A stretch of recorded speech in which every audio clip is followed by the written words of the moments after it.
Alright, so today's scene will take place in the small town known as Charendale. Charendale is located within a valley deep in the forest within this kingdom. Now, we don't have the exact specifics of the kingdom itself at the moment. I will provide that next week. But for the time being, this is where your caravan thing has stopped. It is en route through the kingdom to the main city, of course, but along its way it had to stop here. Or what was this town again? Charendale. Okay. That's Cherendeale.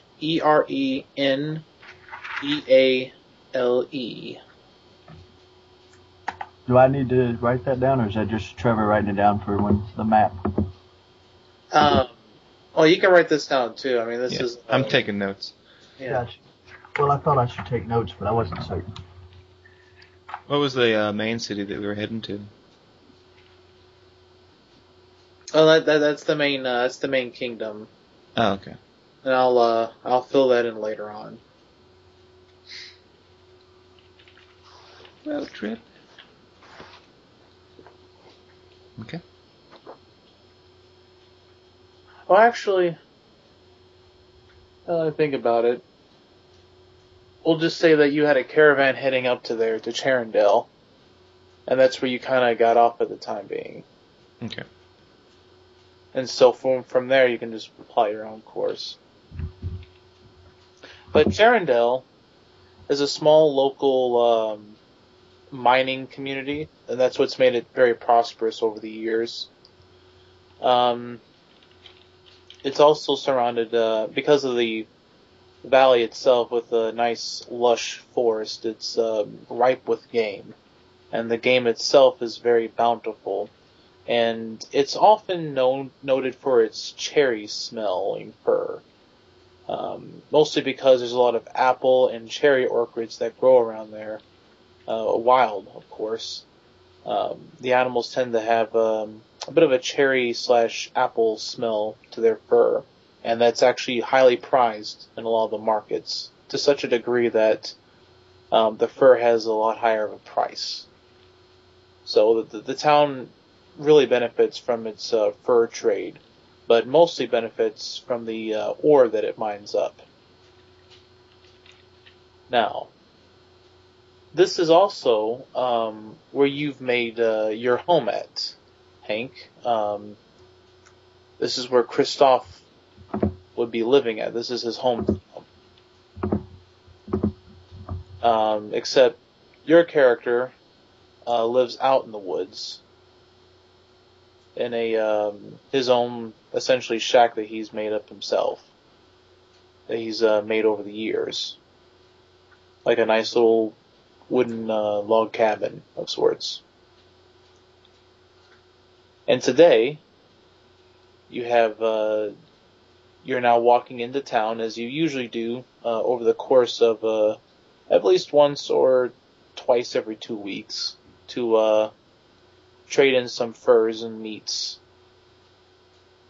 which is how you earn your a bit of living/keep.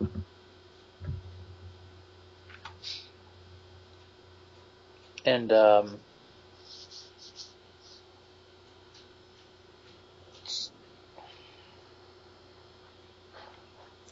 as you come in, you end up seeing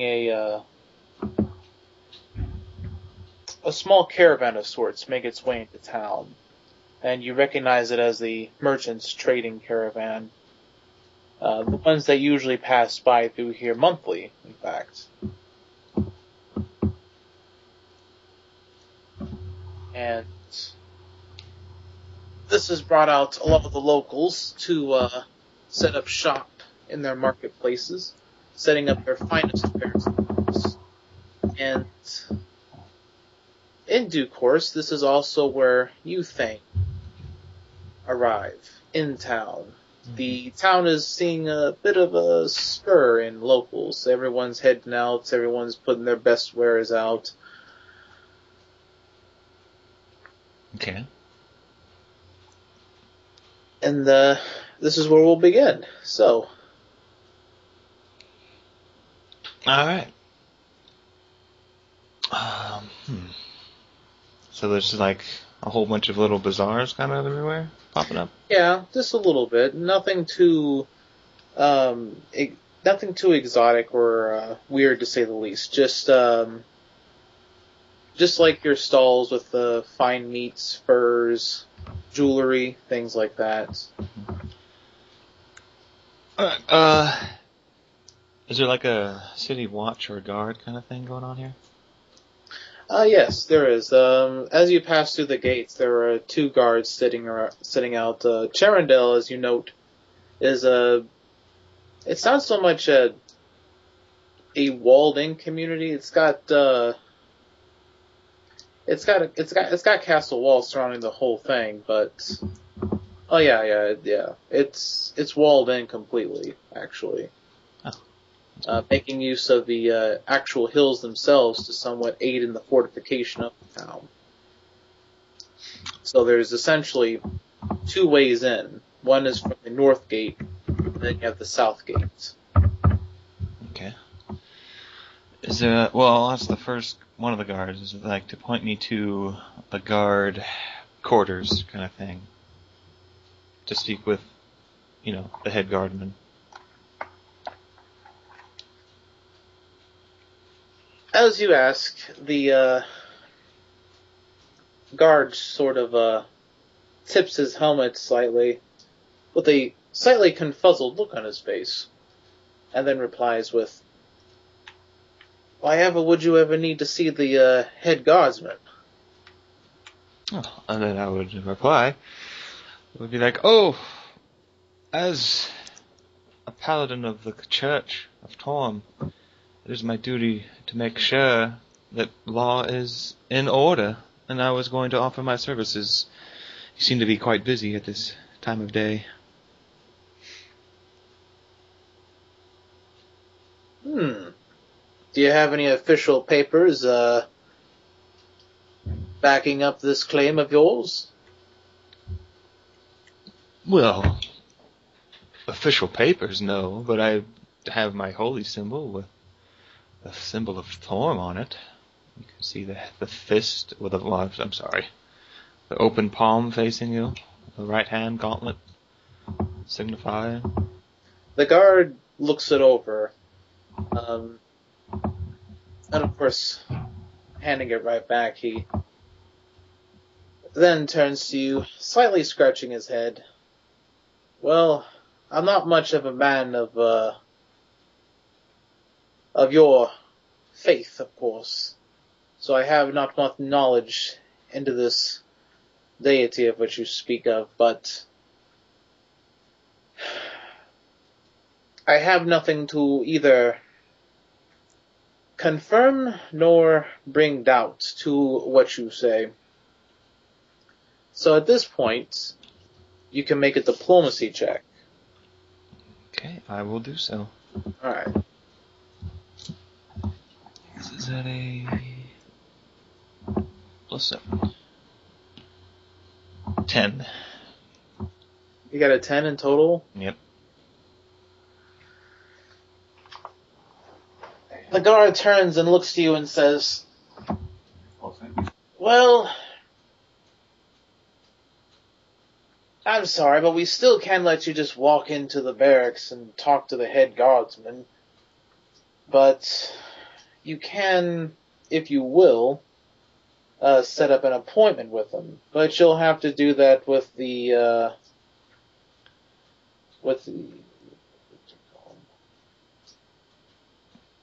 you'll have to do that with the councilman first. I see.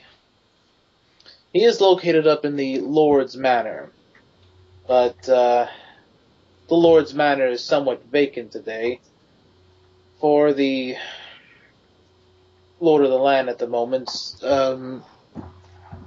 whom, by the way, is called Oswin Horold. Oswin? Yep. Oswyn. Oh, okay, the Y. What was his last name? Horald. Harold. Okay. He was the what? He's the Lord of the Manor. That's what I thought. I just wanted to make sure. I assume I know this since I live there. Oh, yes. Alright, then I'll give him like a slight bow and like thank you for your time. And I'll head off that way. That way. Towards the Lord Manor. Hopefully he told me where it was. Yes, he directed you to where it was. As you notice, Charendale is situated at the base of a hill. So most of the outskirts of the town, the small housing districts and the markets are all situated at the bottom. And then up top you see more fancier housing. Then as you get up towards the top of the hill, there you see the elegant, majestic palace, if you will, overlooking the entire scape of the town.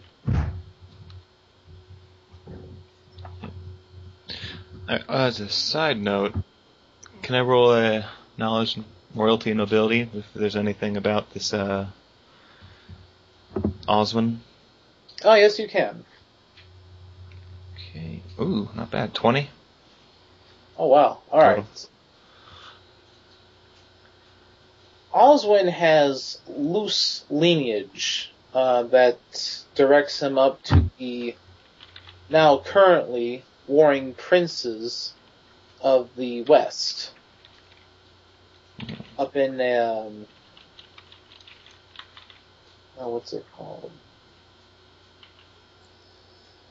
Up in Barthonia.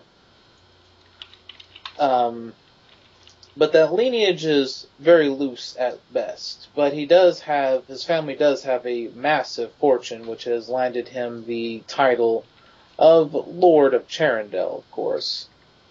And as such, he was appointed to just watch over this area, which is mostly done out of the fact that his family has a claim on the mine that has made the town so prosperous.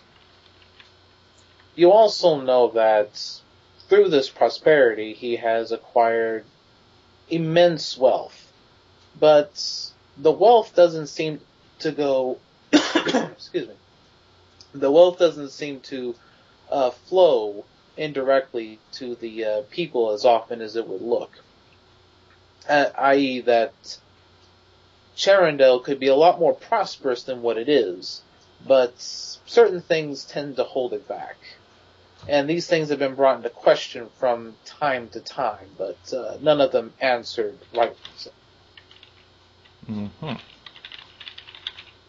So he's a shady fella. Potentially. Shady, not so much. It is a well-known fact that he tends to be busy a lot. He does enjoy his weekly hunts that he goes on in the forest. And he prizes advanced mechanical tools and devices. He has a bit of a collection in his private museum that he has in the palace. Out of the collection, he uses some of them for his hunts, actually, which happens to be the guns that he uses. Okay, has guns. Noted. Interesting. And once again, Phil, I assume I know most of this for living in the town or by the town. Ah, yes. You see, for your character, life in the woods has been remarkably peaceful. Serene, even. An ideal life. You've grown to enjoy it and love it. Every day you walk outside, you smell the pine of the forest as the wind gently blows. Everything just feels alive and right.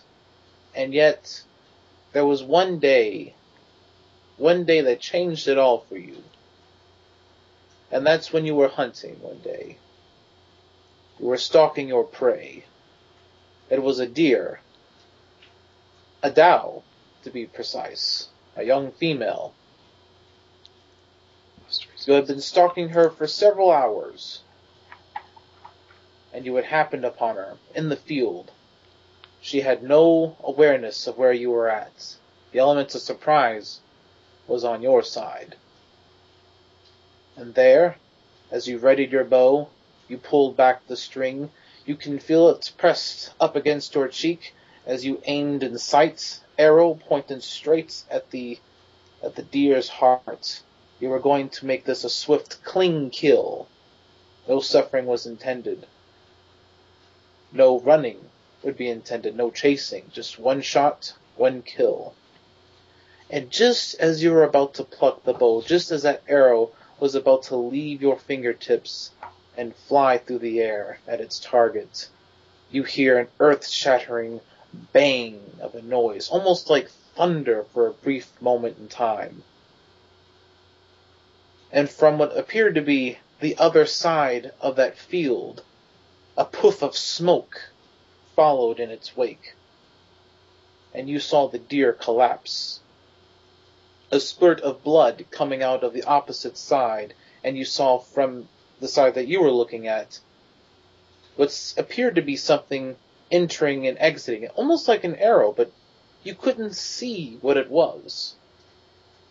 But you saw that the deer collapsed. And as such, from that force, from that puff of smoke, from where you would suspect the sound originated, you see the king emerging out of the forest, or I should say the lord.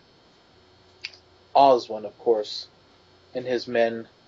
He is on horseback, and in his right hand, smoking, is a device you had never seen before. You have heard tales of it. You've heard rumors, mutterings about in the town, of course. But you paid no heed. And now here it is in front of you. A device smoking at the tip, round and cylindrical, and yet opened at the front like a flower bud. As you stare down upon it, you notice the lord on his horseback getting closer to the kill. His men in tow, picking it up, putting it in the wagon that he has with them, and then carrying it off. You didn't bother making a scene at the time. You were startled still, puzzled, bewildered, if you will. And you studied it. You watched that device in his hand, and you watched him as he loaded small round pellets into it.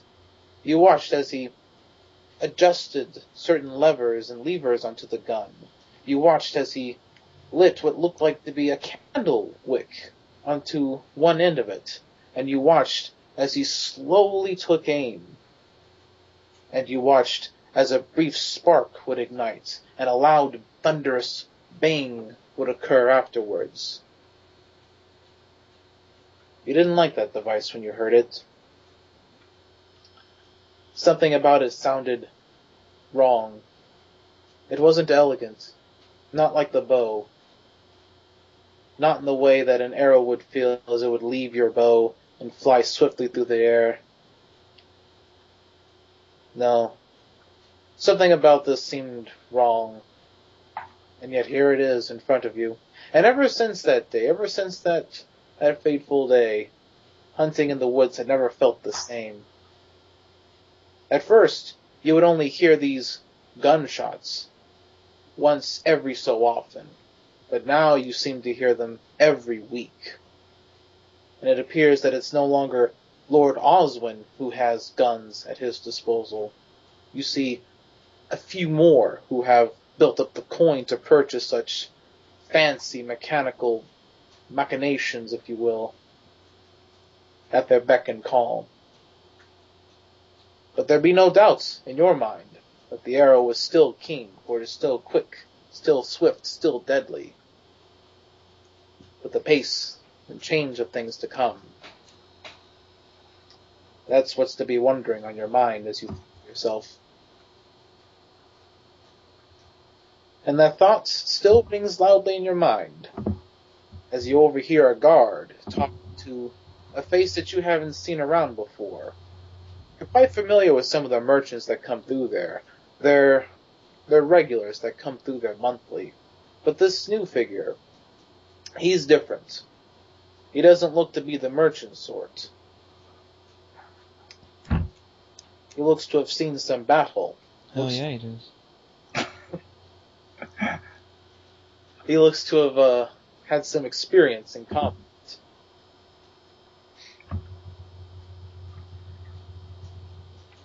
So, yeah. Can I make a spot check to see if I notice anything else? Sure. Dang it. Oh, that's on Trevor's. No wonder I can't see what I'm doing. I'm on Trevor's page. Mm-hmm. I was wondering why I couldn't do that. What do I roll for a spot check? A d20, and then you add your, whatever it says for your spot skill, which in this case... +5. Yep. 25. I actually rolled a 20. Is there anything in particular you're looking for? Just looking at his his weaponry and kind of like his build, basically. Just to see if I can kind of size him up, so to speak. See if he's kind of good, bad, whatever. Kind of like I said, if you'd size up somebody like you were going to fight them, say, so to speak. You know what I'm saying? Oh, okay. Or how they might handle themselves in a fight, so to speak. You get the idea that he's no pushover. He's definitely got the physique that is above average of all the men in there. Mm-hmm. Almost equal to your own, you would say. He doesn't look too nimble of the fingers, but then again, you get the feeling he doesn't have to be. But he does have this air of charisma about him. The people just seem to be somewhat more attracted to him. He seems to just get people's attention right off the bat. More of a popular fellow, you would think. But you do notice the chainmail that he does have on, along with the heavy steel shield that he also wields on his person. And of course you also notice a holy symbol carried around him as well. Not hidden, not shunned, but worn outward to be seen by all. That is what you spot. Do I see which way he's heading? As he started moving, I suppose? Yes.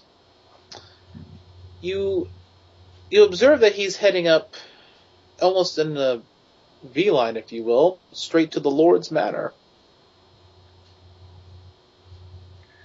Let's see. I think I should follow him, I decide. But I want to do it quietly, I don't want to attract any attention. Okay. So you just want to linger back and then sort of follow him as he goes along? Yeah, without, like I said, without attracting attention, so to speak. Alright.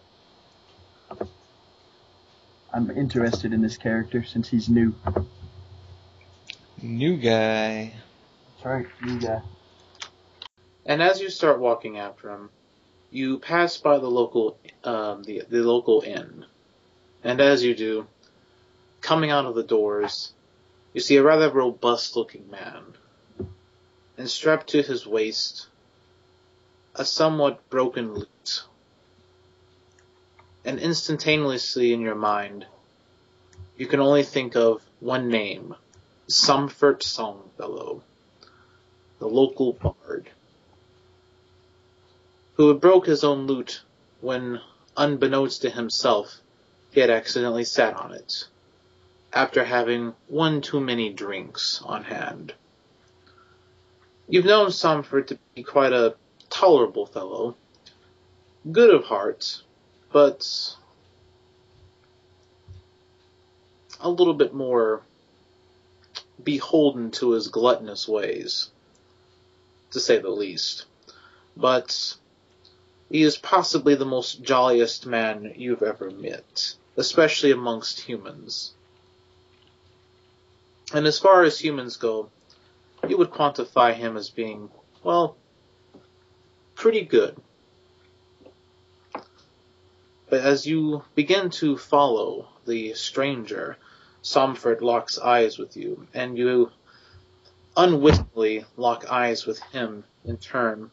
And you notice that in his right hand there is a leg of lamb, and in the left a cup of mead. As he chugs down a small bit and takes a bite of the lamb, he looks to you unwittingly.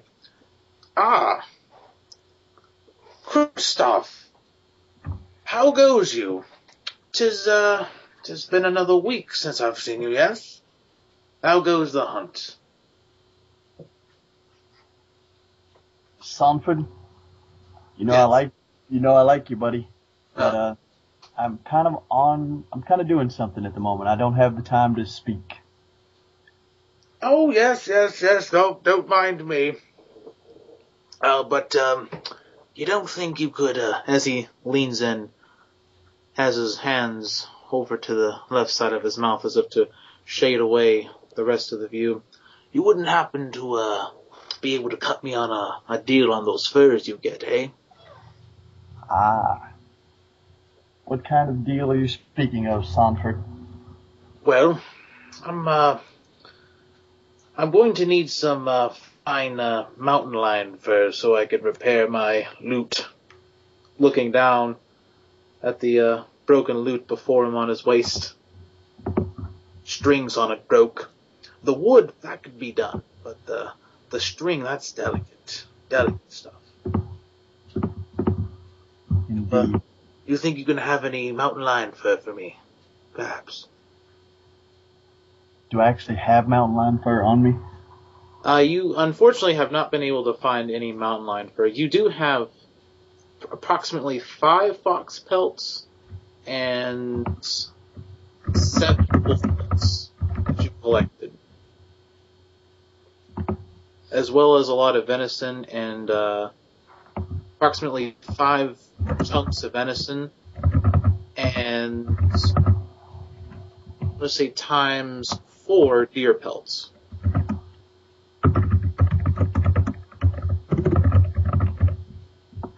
Say times 4? Mm-hmm.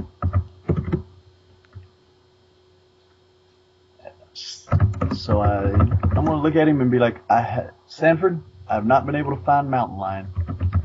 I have some fox pelts, some deer pelts, and some wolf pelts, and that is it, buddy. Oh, well, you don't think you could get me some mountain lion pelts? See, I know you're the best one in the land, that's for sure. I wouldn't look to anyone else to hunt those pelts. You do the cleanest kills. You leave that fur and that pelt in the most finest condition. That I know. Your skill is unmatched. Indeed. But something like that'll cost you, Sanford. Well, what would you be banking on would be a good price for coin, would you say? I'm not sure yet. I'd have to catch it first. I'd have to kill it first. But if you're looking at for mountain lion, which is kind of scarce around here, you're looking at fairly high gold. Maybe 5 to 6 pieces of gold.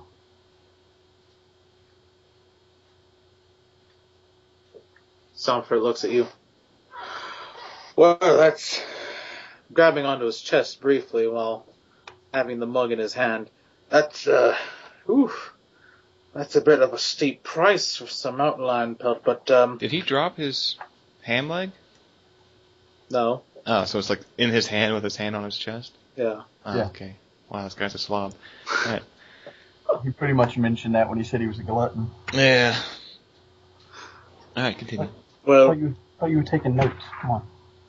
this is it's a bit of a steep price. You can get a lot for 1 gold. You can get an entire horse and carriage almost for 1 gold piece. What say you 5 silver? Sanford, do you know how much it takes to hunt a mountain lion? No, my friend, I wouldn't.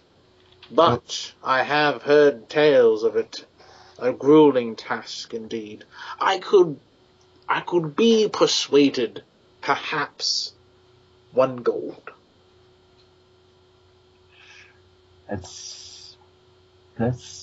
We'll see. We'll see.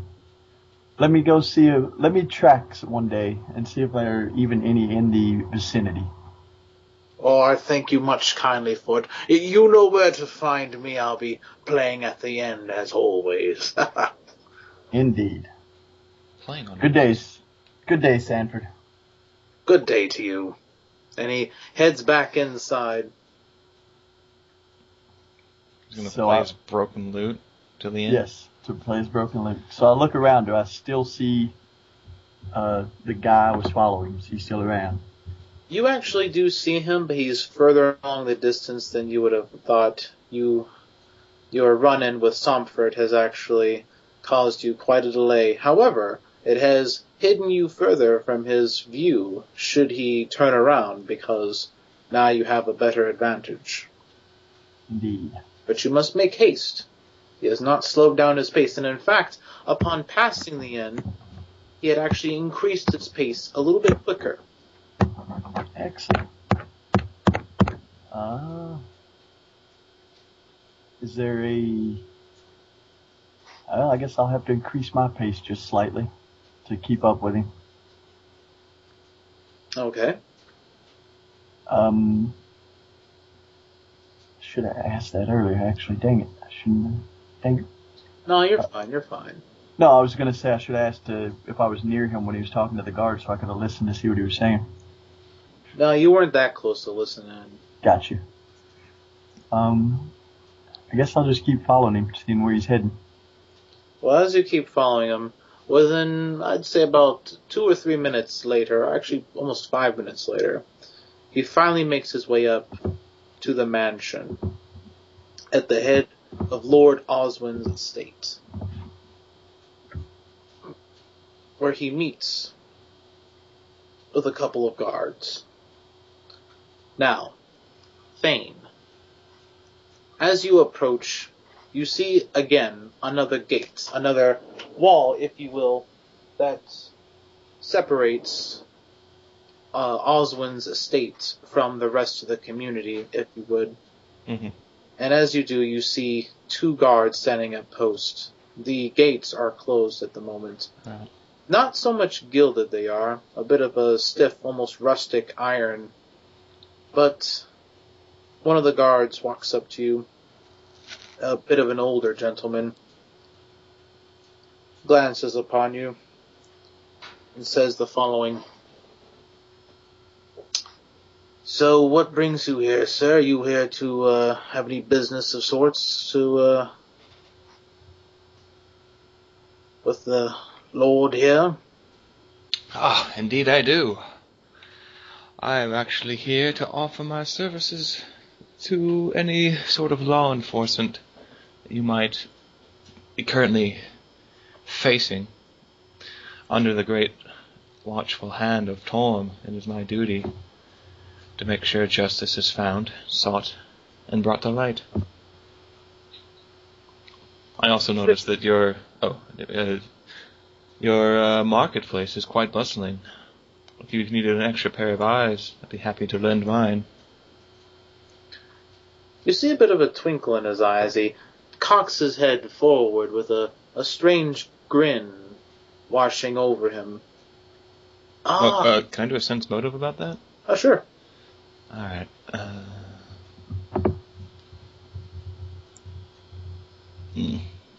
Oh, wow. Okay, 5. Totally legit, bro. You don't really get anything suspicious out of it. Alright. It's nothing that would feel... I'll smile right back. Alright. Nice As guy. he cocks his head back, he goes, yes, well then, in that case, you would want to see the head administrator, if you will, the chancellor under Lord Oswin. Oswin won't be able to be reached at the moment. He is out hunting, but you can speak to the Chancellor about any other miscellaneous job offerings that he may have available for you. Ah, good. Signals to his fellow guardsmen, and they step back as they open up the gate for you to approach inward. And as you walk by, he looks to you and says, "Just go right forward. When you go through the main doors, keep going forward, and there you'll be in the main chambers. His Chancellor should be there, in the throne room, of course. Not on the throne, but next to it, awaiting any visitors that may or may not enter." Oh, well, thank you for your information. And I'll put, like, a copper in his hand. The guard looks a bit surprised. "Oh, quite generous of you, sir. Thank you." I'll just, tilt my head and then proceed straight forward.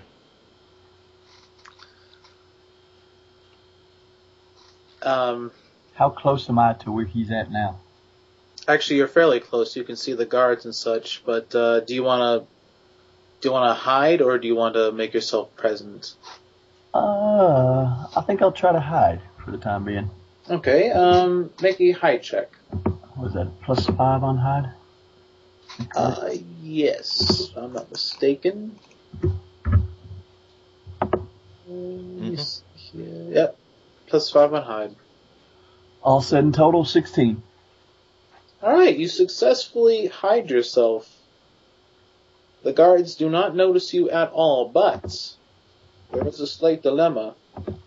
The gates are slowly starting to be shut. You do know that the gates are actually slow closing, but it takes a while for them to close. But in any case, you don't have much time before they close completely, thus cutting off your chase to the stranger. Can I move silently while hiding to try to get to the gate? Yes. Alright. I gotta make a roll on that. Mm-hmm. 25 total. You get right up there, right behind. The two guards happen to be on one side, helping to close the gate, and you manage to slip right by them before the gate shuts completely.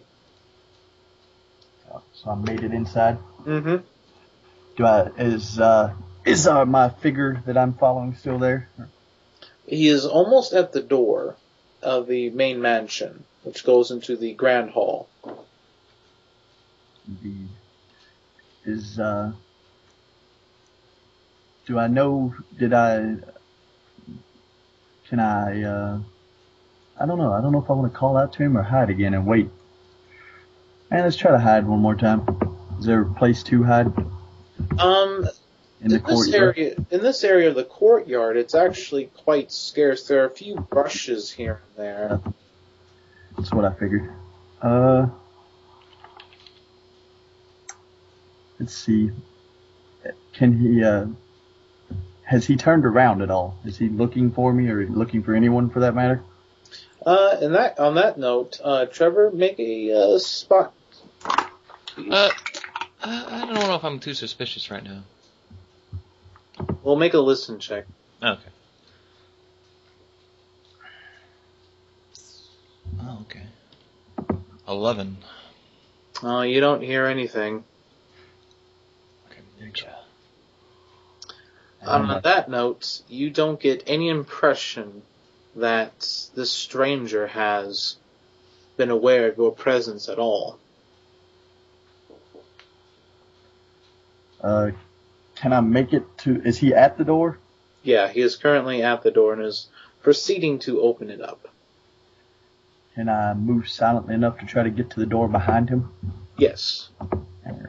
Let's try to roll that out. 23. Alright, Trevor, could you do another listen check? 11. Alright, he does not hear your approach, and you get almost right behind him as the door opens and he begins to walk inside. There's no one at the door besides him? No, the door is actually, that hall that he has entered into is actually quite vacant at the moment. Can I make a spot check to see if there's some place to hide inside the door, or once we're in the door? Yes. So, let's see, spot is +5 as well. 15. All said and told. In the hallway, you do see a menagerie of statuesque, essentially statues that are essentially models of armor plates sitting side by side of each other. There's essentially 4 that dot and line this hallway, which is roughly around 70 feet. Alright, has he actually gotten into the room? Yeah, he's around halfway in. Alright, can I move silently to the first statue? Yes. But before you do that, however, Trevor, you will need to make a spot check. Man. Natural 20. You notice, as you opened up the door and walked in, as the light is shining in through there, you do notice the odd shadow that you have casted, where you recognize the top of your head as the shadow is stretched aloof. You do notice that as you look downwards, you see a large, rather hunched shadow stretched beside you. I will turn around quickly. Is there a place for me to hide at this moment? I will allow you to be able to make like a quick combination move of move silently and tumble. Move silently and tumble? Mm-hmm. Which one do I do first? Move silent? I would add them both together and then divide them by half. So let me look here. Let's see. Your tumble is going to be +2. alright, and your move silently is +5. So just add +7. 5, 6, 7. Instead, that was a trained skill, though, isn't it? Is tumble a trained skill? No, it's not a trained skill. Oh wait, I think it is. Why? I don't have that ability. Ranger doesn't get the ability. Yeah. I don't have the ability to tumble. Yeah, you can't do it without being trained in it. Well, he's got ranks in it. Or he's got a skill mod. I do have a skill. Yeah, I do have a skill mod, but I don't have the. Oh, okay. Well, that's my dexterity moderate. No, he can use a skill untrained. But it's it's a skill that you can't use untrained. It is? Yeah. Oh, okay. Wow. In that case, I'll just allow you to make a move silently check to swiftly get out of the way. I mean, we don't have to go by the rules, you know. Oh, okay. Well, in that case, actually, you know what? Make a reflex save, Hank. A reflex save? Yep. This is something an agile character could do. Alright. What do I roll for the reflex save? Just your d20 plus whatever it says for your reflex save, which in this case is a +4. Oh, that's horrible. A 9. I suck. Okay. Yeah. Even with the +4, I got a 9. You try to stumble out of the way as the figure turns around, and as you do, you end up landing on right on your bum as you glance up, and you and the stranger meet quite high. So, Trevor, as you turn around, you see this awkward elf sitting on his rump, essentially, in an almost crouched position, glancing up at you. Alright, well, as my move action, I will concentrate my detect evil solely on him, which is my, it's kind of like doing the whole 3 rounds thing. Okay. Yeah. And so, alright, so Hank, the figure turns to you and begins to stare deeply at you. You're not quite sure what's going on, because there's an awkward moment of silence here. Roughly almost a minute or so of this going on. Oh no, it's when I give up my move action it's like having 3 rounds worth in one move. Oh, okay. So I'm kind of getting the best result instantly, but only on him. Okay, It's a Pathfinder thing. Okay, well in that case you don't detect any evil. Okay, and then now that I know that he's not necessarily evil, I'll be like, who are you? With much curiosity and inquiry, raising one eyebrow. May I stand, sir? Oh, by all means. I'll even help him up. I followed you here. To be quite honest. That is quite honest. I like that. You were, I noticed you were new in town and was curious about you, sir. Yes. I actually just rolled in with a recent caravan. Huh. May I ask, what brings you to town? Well, I was on my way to the main kingdom, and then we stopped here. I noticed the hustle and bustle, and I thought I would offer my services to the town guard. And what services have you? Well, I am a lawman by trade, a paladin, you could say, for the Church of Torm. Huh. You may not find it so nice here, sir.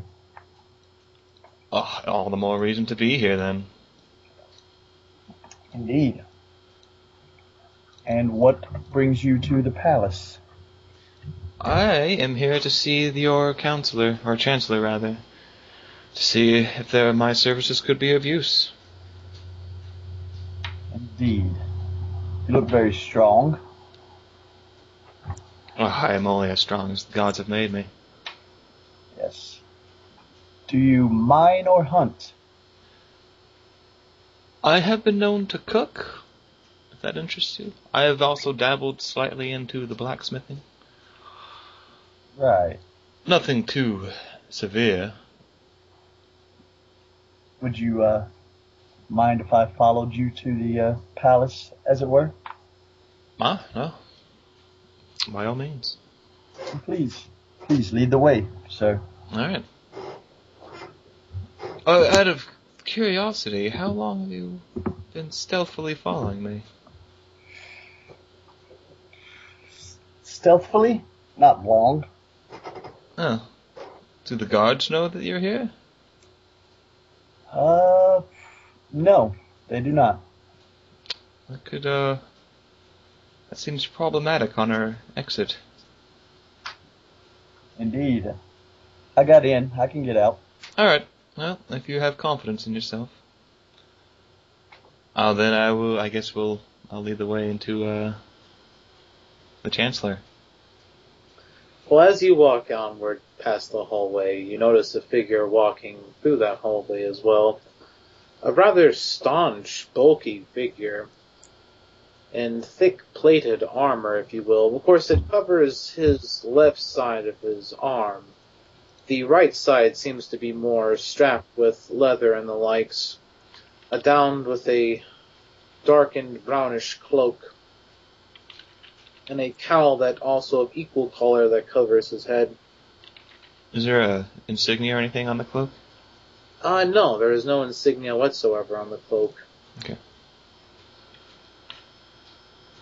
And he stepped in our way, you said? Well, he's stepping, sort of becomes startled, not noticing that you were there. Oh. Hello. He backs up ever so slightly.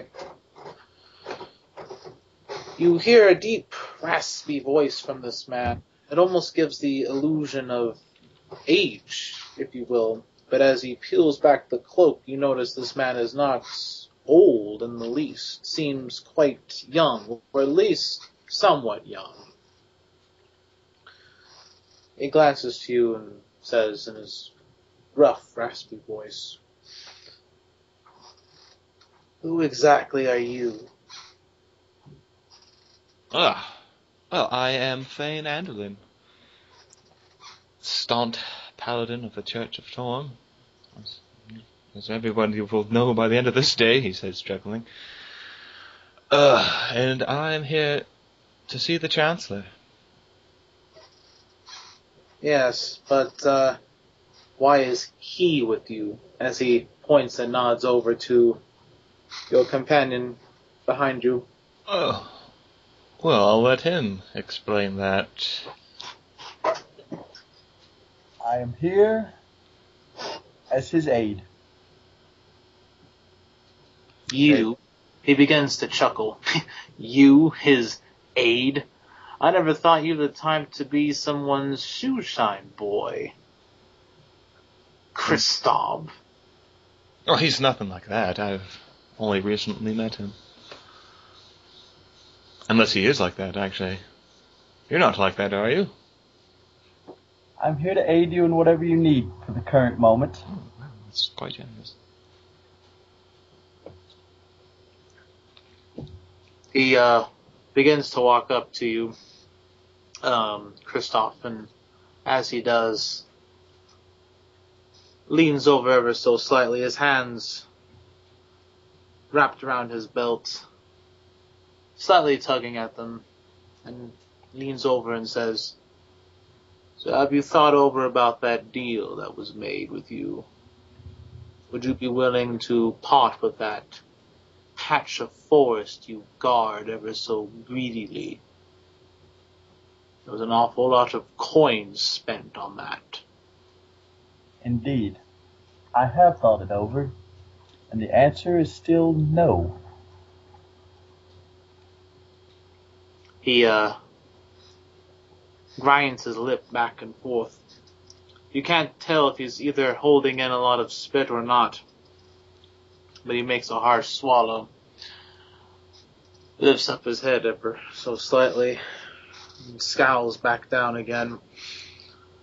Sooner or later, you're going to have to give up that land. That deal is far too good. Don't be a fool. Don't pass up such a great opportunity. That's enough gold to set you up for a whole nother patch of forest elsewhere. Oh, hell, you could move out of this place for all I care. But why pass it up now? It's a great opportunity. Only a fool would stake that piece of rotting filth out there. It's nothing more but a shooting range at this point. And that damned little beast that you keep as a companion out there.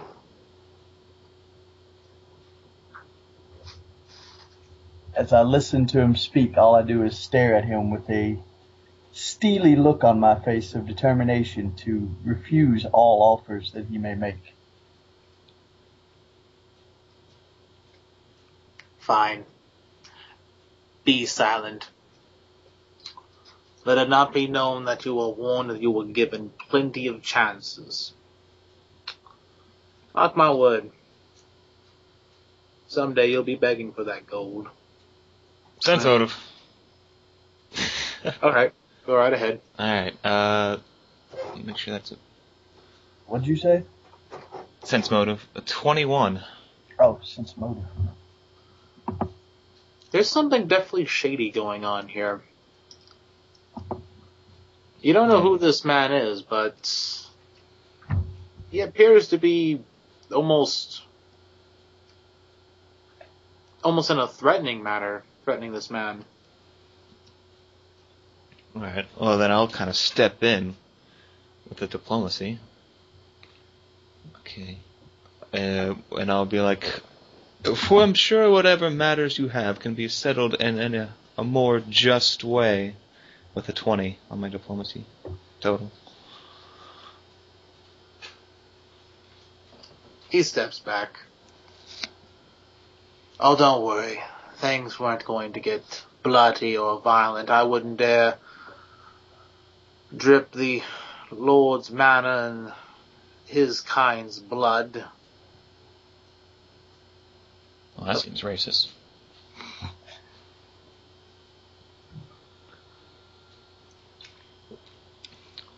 Good, I'll say.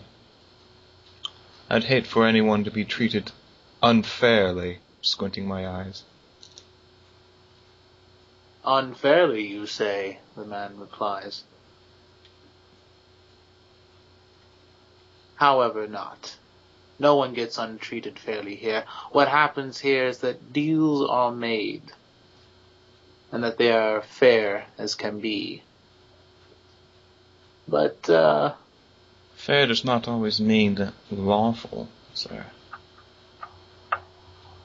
oh, I do think you'll find that it is quite lawful, especially when it's sanctioned by the man who essentially sanctions the laws of these parts, in the very least. I don't think you can get any more lawful than that.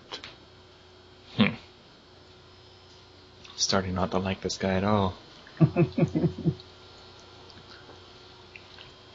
But yeah, go ahead. I'll leave you on your way. You'll find the Chancellor sitting there, enjoying his tea. Oh, I love tea. I love tea. And I'll just skip over it. Anyway. He makes his way out the door as such. Alright, and I'll walk up to the Chancellor. Before you walk up to the Chancellor, I'm going to turn to you before you start to head that way and thank you for stepping in when you did. You saved someone a lot of pain. Oh, no problem. If we don't have our laws, what do we have? Indeed. It depends on who's making the laws. Yes, I can see that there is definitely... I'll just kind of leave it at that. And then head on to the Chancellor. Unless you... No, I'm Okay, yeah. Good. And as you both wander inside, you see the grand hall that is before you.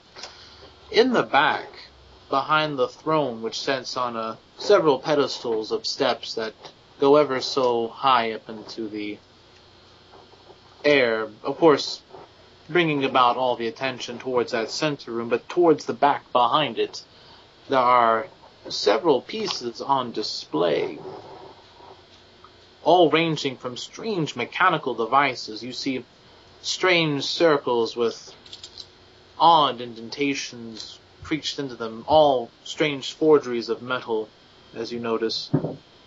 But most strangest of all are the strange cylinders, if you will, the ones that you know of, Thane, as guns. You've encountered them before, but these look slightly more ornate than most. Several of them, one of a hand pistol, the other of a two-handed variety, and so forth.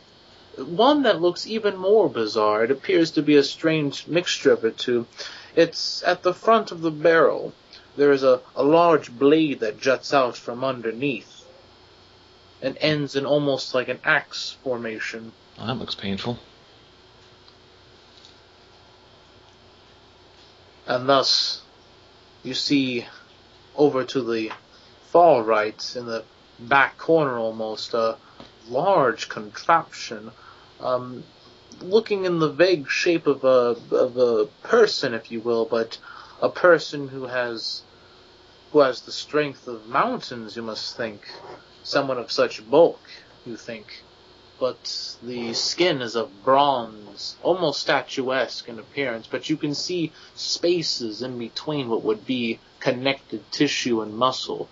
No, as you look at it further, you notice that these are plates, merely molds, if you will, put together in place, connected together by what appear to be wheels upon wheels. And as you stare upon them, the Chancellor notices this and gets up ever so slowly. You notice that the Chancellor is an older gentleman with a somewhat grayish beard around his face. His cheeks and nose a bit reddish. Balding at the top, of course. But wearing a green robe, if you will. Not laced with the most finest of silks, but something of a presentable manner, of course, especially of someone of his position. He gives you a warming smile as he approaches you ever so slowly. "Ah," he says, "you notice the collection of Lord Oswin? Everyone does. I keep telling him you shouldn't keep it in the back. You should put it outward towards the front where more people can see it, but Oswin is quite fond of his collection. He prefers it behind him, of course. But I doubt you came here to view such oddities from the land of dwarves. What can I do for you today, sir?" Whew, almost getting kind of tired of saying this so often. Anyway. Well, first I'll be returning his smile, since he's so friendly. Like, I am here to offer my services as a lawman to your city. A lawman, if you will. Yes. Or if any tasks that need done. And as he acknowledges your purpose, he glances over at you, Christoph, and says to you, "Oh, Christoph, it has been an age since you've been on these grounds again. What brings you here?" Do I know the Chancellor's name? "Yes, the Chancellor is named Samet." Submit. Or Samet. Alright. Samettte.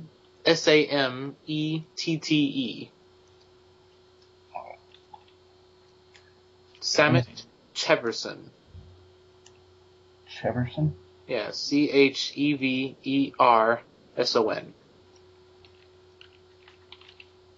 Is that his last name or first name? That's his last name. Samet was his first name. Right. Didn't catch that. Yeah, I didn't know what order he was going in. When he asked me the question, I kind of just sort of glare at him, not really friendly, but not really angry as well, and inform him, "Samet, I am just simply here helping a traveler who looked like he needed some help." Oh, well, indeed. Well, perhaps you could help him out. There is indeed a need. Sir, as he says, sir, he gestures with his hand. Oh, Anderlin. Thane Anderlin. Thane Anderlin, yes. Well, Thane, there is a need of a problem to be taken care of. There are, well, this town, if you will, and he gestures you to sit down, as well as you, as well, Christoph, to sit down. I'll take a seat. I want to stay standing. He takes his time as he pulls up the seat and sits down. You notice that age and time has not been kind to the old man. He seems to struggle sitting down in his seat, almost as if it's painful to do so. But as he does, he straightens himself up again and comes to your gaze. You see, this town has prospered a lot from mining and the fresh, wild game that is so bountiful in these lands. And as he does so, he clasps a wooden figure in his chest that you can't really quite make out because it's covered by the cloth. Would an awesome spot check spot it? You could try. Alright. Say it was a woolly. Not awesome. Alright, Say let's it was continue. a woolly. It was a somewhat of a wooden. A wooden. Wooden object that he's clasping onto. Can I make a spot check to try to see what it is? Sure can. 24. You actually see what it is. It's a small wooden symbol circular information. It appears to bear the face of a man of sorts, with a stern brow, but the face stretches outward, what look like into flames coming out from the head. Almost reminds you like that of a flower, but it is also painted with some gold lining around it as well. It seems to remind you of the sun, if you will. But much of the detail is obscured because of the old man's hand. Indeed. And as he clasps it, he says, "And by the righteousness of the light that shines upon this land, to give us such a wonderful bounty. We prosper mostly, however, from the mines, and it is through the mines that we get our main commerce. Of course, trade with the dwarves and other such nearby counties yields us quite the profit every year, of course. But lately, we haven't very many miners to go into the mines. We used to have 20 or so employed under our services, and now we're down to 10 miners. Slight gasp. It started roughly a year ago when this happened. At first, over the course of a month, it was what we thought was an accident, of course, someone going missing. But then, as the months strolled by, more men went missing, and more men went missing. Now, 10 are gone, and the other men refuse to work the mine outright. They keep muttering on about some sort of curse that they've brought upon themselves, something that they shouldn't have done. I don't know what it is that they keep yammering on about, but I haven't the faintest clue as to how to approach it. The men seem to be scared to death about what to do. So, we've been looking into these disappearances. We've had the local guard looking for the men, even on the first time that it happened, but we've had no results. No evidence, no tracks of any sort could be found. We have not the clue if it were a wild beast or they simply decided to vanish or leave. But I wouldn't know why they would have such gall to just up and leave. There was definitely no motivation for them to leave. None that I would know of, at least.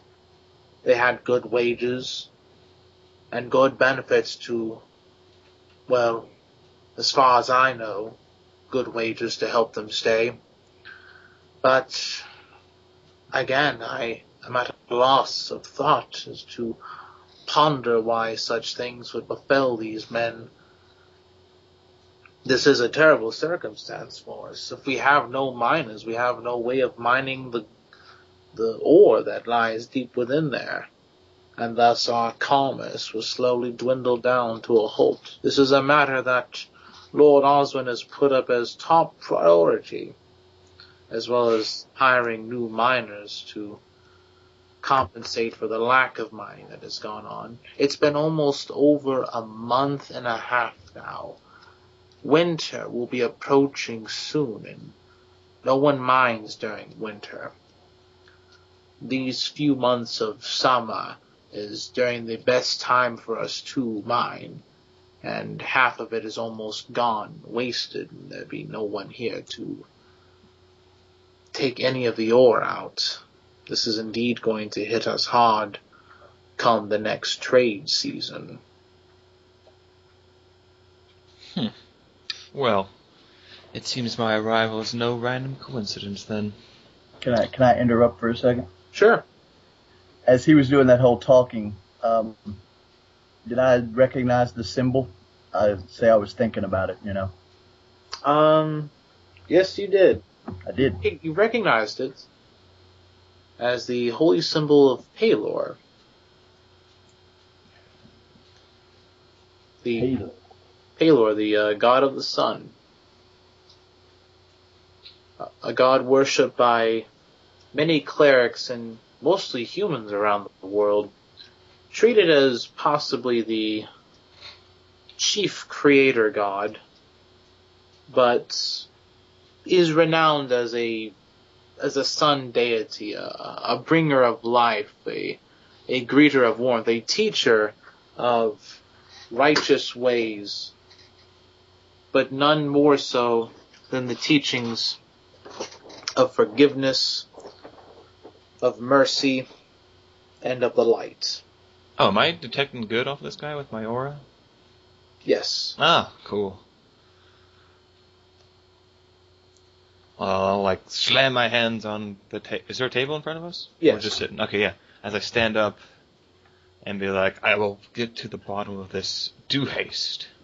As you slam your hands on the table, he jumps back, grabbing his chest a bit. Forgive me.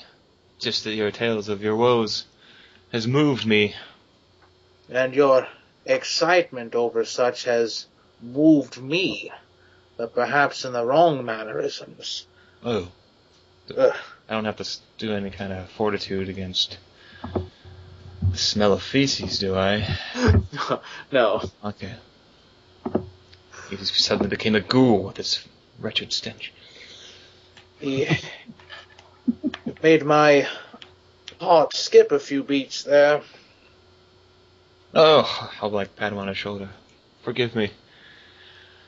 It's alright, something that time tends to give you with older age, a weaker constitution to the excitement of the youth before us. Yeah. Have this potion of constitution. Anyway, I like that you just mentioned that. Yeah. I guess I'll turn to Christoph over here. Earlier you said you would aid me. Will you aid me now in tracking these missing men? For the moment. Why not? I have nothing else to do. Oh, delicious. It's the first of many cooking puns, by the way. Delicious? That was your cooking pun? Well, yeah, cooking related. Gotcha. I was going to say it wasn't much of a cooking pun, but okay. Well, not necessarily puns, but just... I got you. I'm with you. I'm already staying. Alright, and then I'll turn back to the Chancellor, and I'll ask him, where are the mines located? I would like to start there. Well, the mines are located approximately southeast of here. You'll have to go into the hills for that. There's a path that actually leads straight up there. Once you leave the main gate, just follow the path that leads to there. In fact, I can have one of my men show you along the way. And then, as he does so, he stops halfway and then glances over at you, Christoph, and then his eyes brighten up as if an idea has struck him, and he goes, "Wait a second, Christoph, you know where the mines are, of course. You know these woods like the back of your hand. Would you be so kind as to escort him there?" Yes, I shall escort him. Thank you much, but before you do so, the mines are guarded by the Lord Oswin's men. He takes out a bit of parchment and begins writing on it with a quill as he begins to dabble it in the ink that is before him next to his tea. He scribbles. Make sure he crosses his T's and dots the lowercase J's. I hate that pun. I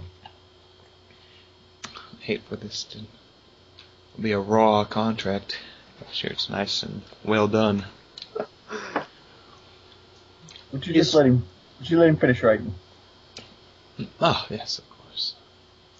As he finishes up writing down the note, he rolls it up and then begins to put wax over it and seals it up. Then wraps it with some fine silk rope. Wow. Going all out with this guy. That's what the rich do. He then hands you the parchment. Me? Hands it to who? He hands it to Thane. Okay. Yes. Present this to the guardsmen up there. They'll give you permission, essentially, to enter the mine. Along with that, since you volunteered as a bit of a, should I say, a go-to constable of sorts, perhaps, here is another parchment for you to hang on to. He pulls out another one and starts writing it down. This is a letter that entitles your service to us of Lord Oswin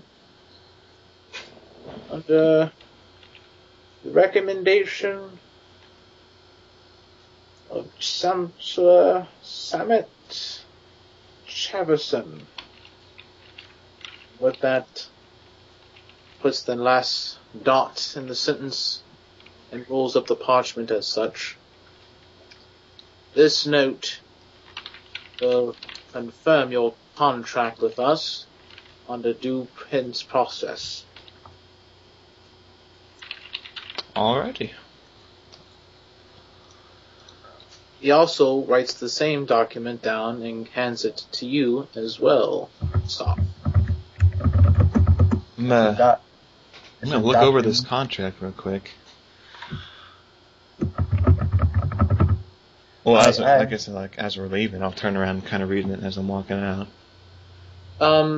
The contents of the contract simply state that you are looking into the disappearances of the miners, and that you're, of course, upon fulfillment of the contract, should you succeed in finding out the disappearance of the miners, there is a fee that will be negotiated with Lord Oswin in person. Should not be able to succeed, payment will still be offered, but no guarantee of grand. You okay over there? Sounds like you fell down some stairs. No, I'm good. I was just moving the laptop, sorry. Alrighty.